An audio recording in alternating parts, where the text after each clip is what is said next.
Ang tungkulin po ang nagpapahalaga sa buhay. Hindi natatapos doon.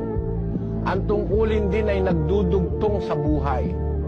Tandaan niyo mga kapatid, gusto niyong mabuhay ng maayos, makabuluhan, at may kasamang Diyos, yung tungkulin ang laging pinaka-number 1 na consideration. Utang na loob nyo at nagkatungkulin kayo sapagkat magkaka-chance kayong maligtas. Maaaring dahil sa tungkulin mo, nakikita ng Diyos, diboto ka sa tungkulin mo, masipag ka. Maaaring pagbawalan niya yung karamdaman dahil nakikita niyang masipag ka, maaktibo ka sa iyong tungkulin.